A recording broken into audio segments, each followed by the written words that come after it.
This video is going to show you how to reliably solo farm the Adept Wendigo GL3, which at the time of me posting this will be the weapon that's up to farm. This is one of the most important weapons that you want to farm for in a while, right? Because of its place in the meta for Nightfall. We don't know exactly how that's going to be. I mean, it's going to be a 20% buff to heavy GLs, which is sizable. Now, we don't know the place of exactly where they're going to be in the meta, but it doesn't matter. The point of it is, it's now up to farm, right? So it's a very important farm this to do. So this is going to be showing you on Titan how to solo farm. I'll be covering all three classes, and I'll use a different loadout each time to make it varied. For the Titan, I ran a loadout that people would like. Not per se that I would really like, because it's Arbalest, and I love Arbalest, but I also refrain from using it too much in runs because of how potent it is. But this week, people need to be efficient in their farms, so I'm using an efficient loadout for people to copy. So we got Arbalest, Intrinsic Barrier, of course, one-shots all shields, one-shots match game shields. We're using a Solar Scout rifle because it's Solar Acute Burn, so it makes sense to use a Solar Scout because it's Overload. But I'm using an Arc 3.0 subclass. Why when it's Solar Burn? Well, because this season you have Arc and Stasis Unstoppable Melee. That stuns melees. Stuns Unstoppables. So with this loadout, it means you have all three champion mods without having to run a heavy GL, which heavy GLs aren't good right now, but they're going to be good in Nightfall. But right now they're not. You could use Anarchy. I'd done an Anarchy run, it was okay, it worked as expected, very good. But right now linears are still within meta, so that's why I ran a double linear loadout with Arbalest and then a solar linear that takes advantage of the burn. It isn't cataclysmic on purpose. The reason being is because cataclysmic, a lot of people do have it. It's not the rarest weapon in the world, but what's rare about it is if you have the God roll, which is 4 times the charm, and bait and switch, which not everyone has. God forbid a crafted one, which I have it. I've used it. You've saw me use it loads of times. So I'm not using it out of courtesy that people don't have it, because you want to bet I use it, someone will say I don't have it, what can I use? Well, Corsair's Seraph. The problem with that though is it's super rare. I think Xer sells it. I don't know if it's in the Days of Eternity loot pool. I would suppose it is. They updated it. I don't know. If you don't have this one, then Taipan, which isn't solar, so you're not going to take advantage of a burn, but it will do enough damage to get you through because I've got solo operative, I've got counter charge, high energy fire. We've got all these buffs. So you're still going to be able to put out the damage to Taipan then. You know, so I am sort of doing the people a favour by not running the best solo linear, so I'm trying my best. So yeah, if you could come back to me and say, well, I haven't got either of them, well, use something that you've got, some linear. You can use a machine gun. I've showcased solar machine guns in this. Solar machine guns melt in this. Avalanche melts, fixed odds melts. So whatever you want to use, this loadout's really good because, as I said, with loose and finisher you can maintain that heavy. So you can have heavy for every single champ in this, and there's tons, and it works out really good because you can set yourself up, especially on the capture point section where there's tons of champions, and you can't mess around with those champs. That's the only time in this run where it's quite critical on what you do. This Unstoppable here, we're baiting him to push up just to me a little bit so the ads behind him don't shoot. We'll stun with melee, then grenade, and then we use our thruster dodge to back up away from him. By then he's finishable, which is on purpose obviously to generate more heavy. So you can see the cycle. That's why it's so good. That's what I'm saying. That's what I'm saying. Arc for Titan in this run in particular is the best one to run. Solar's really good as well. Alright, it is really good because obviously solar burn, and you can do things with the mini thrown hammer, but it is a high risk, high reward thing. Yeah, if you want to try and speedrun solo GM with solar, you can. you know, where you use Synthoceps and you one-shot, you 2-3 shot champs. It is a high risk, high reward thing, and I don't think a lot of people can pull it off. The average player ain't pulling it off. They need to play from range to be successful, most players. So that's why I'm not showcasing the Sunbreaker style Synthoceps where you just run in, stun the champ and melt the champ and then proceed, sort of thing. I showcased that video on Master, but on GM, as I say, I'm not going to showcase it off because I think this is just more effective. You can stun all champs reliably. Seismic Strike is fantastic. I don't recommend Thunderclap in this because Thunderclap, bear in mind, that will be your way of stunning champs, and it's too slow. It's a charge up move, and you're going to get hit as you're using it. It's more of a cool animation. I think anyone who uses Thunderclap, they use it because it looks cool. Let's be honest. They're not using it because it's functional. Seismic Strike's the most functional melee you've got. Ballistic Slam is good, but it's only good when you've got Insurmountable Skullfort on. It's not good with this, because you're putting yourself to come out of cover to do a fancy move to then have to run back to cover. Doesn't make any sense. Whereas Seismic Strike, you use it, you know, you can use it blind enemies and stuff like this. It's just the most useful melee to use, so make sure you use it. What I've done here is push past the stairs to spawn in the goblins, right? Because it speeds up this entire section, basically. Because generally I say don't push up past the stairs, but so that way you can melt the Hydra. But that's fine. You don't even need to bother doing that. Get the goblins to spawn in. The thing though is make sure you tag those goblins to get ammo, because if the train's going to do a lot of killing for you, that's good. Let it happen. But tag the enemies before the train kills them, so therefore you get an ammo drop off them. Whereas if you let the train to clear all the ads, you'll barely get any ammo in this room, which can be bad because you've got to use plenty of ammo. There's 2 champs, a VIP VIP target to kill and stuff, so you've got to manage your ammo and look at what surplus of ammo you have. Like right now I've got lots of heavy but barely any Arbalest, so I'm going to sort of be efficient now with the Arbalest, only use for shield break, let Stormgrain do most of the damage to the champ, and then switch to heavy and then melt. Yeah, so that's just sort of how to play stats, sort of switch your play up depending.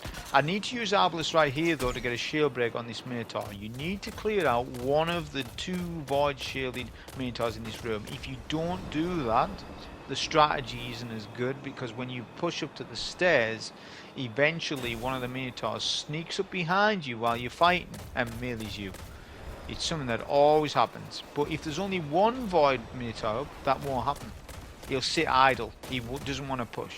Remember, when there's 2 of an enemy, one will push, one will stay. But if there's only one enemy left of that type, in this case it's Minotaur, then they won't push at all. They'll just sit back with the goblins because they're threatened by you. This threat level that I talk about. So you need to kill a certain amount of percentage of enemies for the VIP target to spawn in the big Minotaur. So just keep clearing ads from these stairs. You can head glitch from these stairs. Very safe place to fight from. Best place to fight from in this room. The Minotaur will spawn in middle. So use your linears. Don't use a T-Crash on that boss. On a run before this I supered the Minotaur and he one-shot stomped me right after I finished my super. So I'm like, yeah, that shouldn't have happened, by the way. It just sometimes does happen. It should have left me weak. So the point of it is it's not worth to T-Crash unless you've got Curious Star on with the overshield. But we're obviously not using that build. We're using Heart of Inmost Light, which is still recommended over Star right now. When Nightfall comes out, that might be different. Thundercrash Titans might go back to their default Star loadout, Curious, the Fallen Star chestplate, because Heart of Inmost Light might not be what it is right now. We don't know exactly. They haven't announced a nerf on it, but I'm pretty sure they will do. But abilities have been nerfed, so that might intrinsically affect Heart of Inmost Light's usage anyways, because of their base rates being adjusted. Because the base cooldown's adjusted, it's actually kind of getting a nerf anyways, but they haven't said anything specifically about Heart of Inmost Light would also get such and such nerf. They maybe hope that the ability nerf will actually put it in line anyways, which might be the case, we don't know. Until you play with it day one Nightfall, you won't know. There's a lot of chatter about things, but until you play the game, you don't know. It really is. Sometimes people over speculate. You don't need to. Just wait until the game comes out. Wait until everything comes out with Nightfall. So I'm baiting one of the unstoppables round this corner to get a stun with the melee. Right? Get our Storm Grenade down instantly and then just use linear. We're gonna get a finisher kill though. Reason being is because I've only got 2 linear shots. 2 heavy linear shots. So we'll get the champ finishable. When you go so far back, this unstoppable actually won't follow you the entire way, which is nice. But we're just getting him finishable. I'm not going to re-stun up. There's no point because I need my stun for the next unstoppable because obviously there's 2. Could have used a super there, but I didn't, just in case I accidentally kill that champ and I didn't get my finisher kill. So that's why I didn't. One thing to know about unstoppables is they have a huge backpack, right? Now obviously if you play Duality Dungeon you'll know all about backpacks and how they can kill you. Same thing with unstoppables. Say if you get a storm grenade down on that champ and he's already weak and you're close to the champ, the storm grenade will explode the backpack and it could kill you. So if you have storm grenade a champ like this, wait for that storm grenade to expire before going in for the finisher kill. Because honestly, it will one-shot you, and it'll definitely, because it deals solar to you, and it's a solar burn Nightfall, you will definitely die off that, and it'll one-shot you. You'll see a lot of teams die like this when they try and do the Aeon's glove strat. You'll see sometimes they die because a teammate they've crit the backpack too many times, and by the time they get a finisher kill, they're dead. And it's super annoying if you're the person going for that finisher kill, and your teammates are killing the backpacks. It is annoying. So same solo, just make sure that you decide whether you're finishing or you're killing. So we're just making a path on right hand side. You do not need to clear out all these ads unless you're desperate for special ammo, which you shouldn't be anyways. You shouldn't be spamming Arbalest to the point where you've got no ammo. I mean, you see in this run I haven't even got ammo finders on because there was no room for it anyways, because on the helmet it was solar, firepower, ashes to assets and a stat mod on. There's no room for ammo finders, but there doesn't need to be any room for it because the build complements the weapons anyways. I'm using a good split there of Storm Grenade doing a lot of my clearing anyways, and the linears, the double linears, they're just dealing with the champs and boss damage when we get to it. So you need to, when you get to the capture point on round 1, make sure you set all the mines off for capture points C and A. What you just, C and B. So that route that I just took, just copy it. If you don't do that, that's a schoolboy error. Because that means when you capture point, you will not, you'll have mines detonate on you as you capture it. Now sometimes you can die on, like, for example, cap point C. And if a mine sets off, it's one more thing for you to shoot where you could be clearing ads, stopping them from killing you and stuff. So make sure you set off those mines. It's the biggest tip for capping the mines. Have those capped. Obviously you're going to have A first, but the timer is extended depending on how you do it.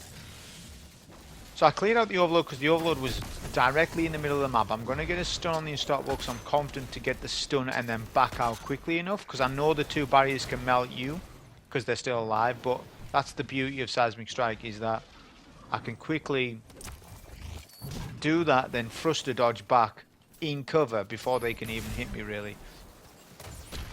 You don't need to set off every mine and every explosive barrel, but try and do your work to prep the room. Here's the double barriers now. We've actually got a brick on the floor, so we've got 15 ammo. This is where you can farm up ammo. If you want to increase your success on round 2, because round 2 is the harder one. If you want to increase your success, because you need plenty of ammo in round 2, you don't want to be messing around with finisher kills. But right now on round 1, you can mess around and get finisher kills. So if you wanted, you could just literally clear out. You could finisher kill every barrier, every champ in this area, and have tons of bricks. Yeah. But It is difficult with the double barriers at times when they get stuck on top of each other, which is what's happening to me right now. Eventually though, they will separate out a little bit. Try and focus on the one that you can see the most in your view. So for me it's the left hand side obviously, and that way I'm isolating the champions away from each other even though they're hugging each other.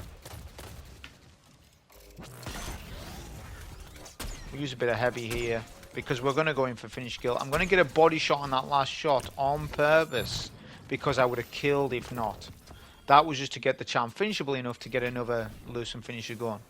So with round 2, you're going to have a barrier that you need to melt and an unstoppable champion. Plus these three goblins. So don't use your nade here. Just use your gun. I took a little longer than I wanted to because the goblins started to spread out a little bit. But take care of these 3 goblins, then push up to this next zone here because this is fantastic cover. Get a storm grenade down. Then whip out Arbalest, get an instant shield break, and then just melt with heavy or Arbalest, either or, depending on. Just melt, because the quicker you are here, the better it is. Now, the unstoppable hasn't pushed the goblins, which I was planning on that to happen, which 9 times out of 10 it does, but it hasn't this time. So I'm going to have to aggravate this champ away from B to get a stun like so. Storm grenade super. There's a nade behind me. Got to be careful. Melt with the linear, because time is of good essence. It's the most important thing. A is on 13 seconds. Notice the timer stops. I'm going to do a bit of capturing, but I'm going to step off play because 13 seconds is a long time. I want to get a storm grenade down on C because you've got to understand there's a lot of goblins. I think there's like 6 goblins that spawn on C. Yeah? You want to melt them before you're there because that increases your success at capping C. It means now I'm going to C, right? There's no ads. There's the Void Minotaur, which we can take no problem. Take out no problem with Arbalest and a Storm. Yeah? Because obviously Arbalest will one-shot that shield. But one problem here that has happened in this run, which is honestly, this is something that's very rare that happens. I've run Warden loads. I've done so many solo GMs on Warden, and it very rarely happens like that, where the Overlord pushes. Because here's the thing, I'm running away from the Overlord. Why? Because you do not want to kill the Overlord for Platinum rank. You will still get Platinum rank if you skip said Overlord. Because there's a secret mechanic with Platinum rank in GM Nightfalls, or in Nightfalls in general, where you're allowed to skip 1 or 2 champs and still get Platinum. In Warden and Nothing's case, it's 1 champion you're allowed. So you could skip any champ that you want. It's not specific to the champ, but the best Overlord to skip, or champ, is the one I've just skipped, because it's a pain.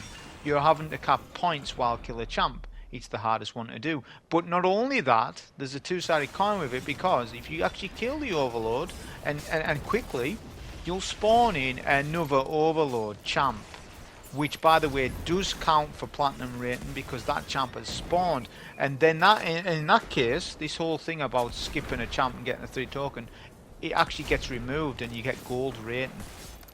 That's why I see a lot of people, oh, I keep getting gold on Warden, I don't know why, I'm killing all the champs. Because you're killing all the champs, you need to skip 1 champ. You could actually skip the Unstoppable instead if you wanted, and kill the Overlord. But then you would have to kill the second Overlord that spawns, and this is why I'm saying don't kill the Overlord. You're complicating it. You'll get Platinum rank every time. This is 100% tested. You will definitely get Platinum rank even if you skip that Overlord. With the VIP target pushes up to this location. Use the Scorch Cannon. Because it's solo Q burn, the Scorch Cannon melts. Don't waste no ammo. Don't be wasting no ammo on that. Just use storm grenades and make sure you're filling up on ammo, because you've got still 4 champions to take and you've got boss damage to be concerned with. So let the Scorch Cannon do the work and your abilities. No need to spam heavy unless you've got a surplus of heavy, which I'm not max on heavy, but I'm pretty good. 17 shots is decent. And max Arbalest. I've got more than enough ammo to deal with what's coming up next. So to avoid bugging out the Nightfall, this is critical for Grandmaster. For Master it doesn't matter because you can wipe and reset the checkpoint. On GM you can't when you're solo. Well, you can't at all. So what happens is if you rush the checkpoints that you're seeing right now with the dialogue, the chest will not spawn in right away, and there'll be no checkpoint marker. If there's a checkpoint marker, a big diamond above the chest, you've done it right. If there isn't, then you've bugged out the CP and you have to start your run over, because you will not get loot. There'll be no Wendigos dropping. There'll be nothing dropping for you. The boss will spawn in, you can actually physically kill the boss, but you will get no loot for it. This was fine on Master. A lot of people having fun times with it because you kill the boss, get a chest, wipe, and then kill him again and get double loot. Not double Nightfall loot, but it was double loot. Forget about all that stuff now. It ain't working for you on Grandmaster because you'll go to orbit if you die to reset checkpoints. So you don't want to be doing that. This is 100% works, what I've done. You go slowly and that way you don't bug out the checkpoint. It is a checkpoint bug. So with the 4 champs, you want to first focus the Overlord Minotaur and you need to wait until that he's in the middle. Like a good line of sight, because sometimes the Overlord Minotaur will strafe left and right behind cover. And he could try and melee the Colossus, which is a problem. Hopefully he fights the Unstoppable. And you just want to keep overloading that champ with your scout. The next thing that you want to do is probably focus the Unstoppable. Now you can melt the Unstoppable, well not melt, but slowly take down the Unstoppable with your scout and your linears up top. Or you can jump down and then bait the Unstoppable to your location. Not too difficult to do, but it is a danger. There is a danger of dying because the Goblin can see you, the Colossus sometimes can see you. So it's imagine if I go and stop the Unstoppable in the middle of the map, I would die right after. So you can only stop with a melee when it's like this, where you've baited the Unstoppable to you. Which I've done. Missed a shot there, that's unfortunate, but he is finishable. So that's fine. We've actually got an extra brick, which is decent. Your next champ to take is the Colossus. The Colossus hit hard. You need to deal with them when they're preoccupied on the Vex barrier, which is what you do here. You can also get a good line of sight on the double back crit, because you do more damage. If you hit their back crit like that, you do more damage. Melt down the Colossus, don't mess around with finisher kills, just melt them down. And then you're left with the Vex barrier. So this is gonna be showing you the exploit, how anyone can consistently solo this. It's not a legit run, but it's me showing how to consistently do the boss fight, and it takes 5 minutes, literally, or less than. Now these runs that you're seeing for the Warlock Titan Hunter, the ones that are posted up at reset, were done a few days prior to the reset. So what I'd done in order to do that, to keep the checkpoint, is that I would go to orbit when the boss was dead. But I have demonstrated in the run how to solo this. Despite it not being the final week technically, it doesn't matter for me. I'm showcasing how to do this on all 3 classes. And I'm just going to orbit because I would lose checkpoint. Do you not understand? I would lose the checkpoint if I complete the run right now, which was not the goal. I wanted Titan Hunter Warlock runs up at reset, plus other runs coming up as well, because it's a big week. Warden's a big week for Wendigo. So you won't physically see Wendigo drop right now because I went to orbit. So the run's not going to count, but it's going to count for my video. Everything's shown in the run. I literally leave when the boss is 5% HP. So you can just stand on this location, this exploit zone. It's an invisible floor. You can throw your storm grenade, you can do your thruster dodge. Be careful you don't fall off with the thruster dodge though. You can spam your linear very easily on the boss. You just need to keep looking at the boss. There's a low chance of dying here. It is possible if you play stupid, but for the most part there's a very low chance of it. Especially when the boss does his soul attack, you won't get hit by it, and you can hit the crit. This is the best exploit on this boss. There's 3 exploits. This is the best one on the boss.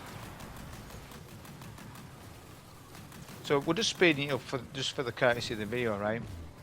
But like I say, I'll leave the boss at lowish HP because, as I said, this was done a couple of days before the actual final week. But you can see how easy it would be just to finish this boss off right now. I've literally got the boss to 5% HP. We'll go to orbit, but that was a solo farm for the Titan, or what it would be like. Hope you enjoy. Thank you.